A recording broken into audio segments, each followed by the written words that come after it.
Hi hello வணக்கம் மக்களே. Big Boss season 9 இன்னைக்கான முதல் ப்ரமோ வந்துடுச்சு. இந்த ப்ரமோவை பார்த்தீங்கன்னு சொன்னால் ஒவ்வொரு வாரமும் ஒவ்வொரு வீக்லி டாஸ்க்கு கொடுக்குறாங்க இல்லையா, அதே மாதிரி இந்த வீக் ஒரு டாஸ்க் ஒன்று கொடுத்துட்டாங்க. அதுதான் ஒவ்வொரு சீசன்லேயுமே ரொம்ப ஹைலைட்டாக போகிற ஒரு டாஸ்க்கு, கோர்ட் டாஸ்க். ஓகேவா, அவங்களுக்கு ஒவ்வொரு கேஸ் கொடுக்குறாங்க. மூணு கேஸ் ஒவ்வொருத்தரும் ஒரு போர்ட்டில் எழுதி கொடுக்கணும்.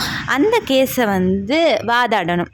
யார் பக்கம் நியாயம் இருக்குப்பா, ஏ பக்கம் நியாயம் இருக்குன்னா நான் வாதாடணும், அவங்க பக்கம் நியாயம் இருக்குன்னா அவங்க வாதாடணும்.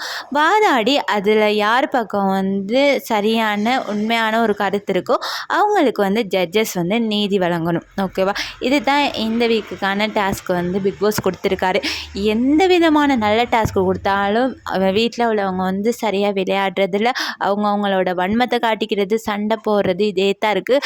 இந்த டாஸ்க்கை பொறுத்தளவில் முழுக்க வன்மத்தை கொட்டுறதாவே தான் இந்த டாஸ்க் ஃபுல்லாக இருக்கும். ஓகேவா, இதில் பார்த்தீங்கன்னா நம்ம பாரு அக்கா இருக்காங்க இல்லையா, அவங்க இந்த வீட்டோட பெரிய ஆள், தலை அவங்கன்னே சொல்லலாம்.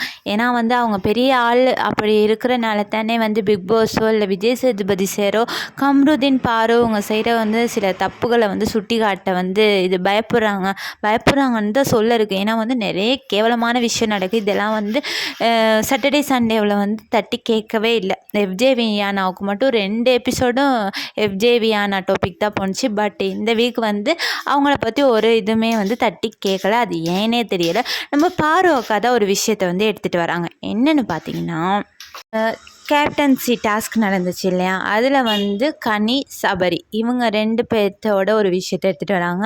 அதாவது குரூப்பிசம். அதில் கனி சபரி பார்வை அடிச்சிட்டாரு, தள்ளி விட்டுட்டாரு. ஏன் கனி கேட்கல அப்படிங்கிற ஒரு விஷயத்தை எடுத்துகிட்டு வராங்க.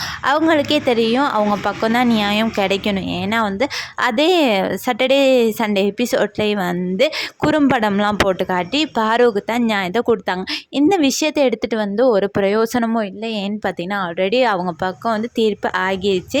இந்த கேஸை மறுபடியும் கொண்டு வர்றதால ஒரு பிரயோசனமும் இல்லை. புதுசாக ஏதாவது ட்ரை பண்ணியிருக்கலாம் அக்கா.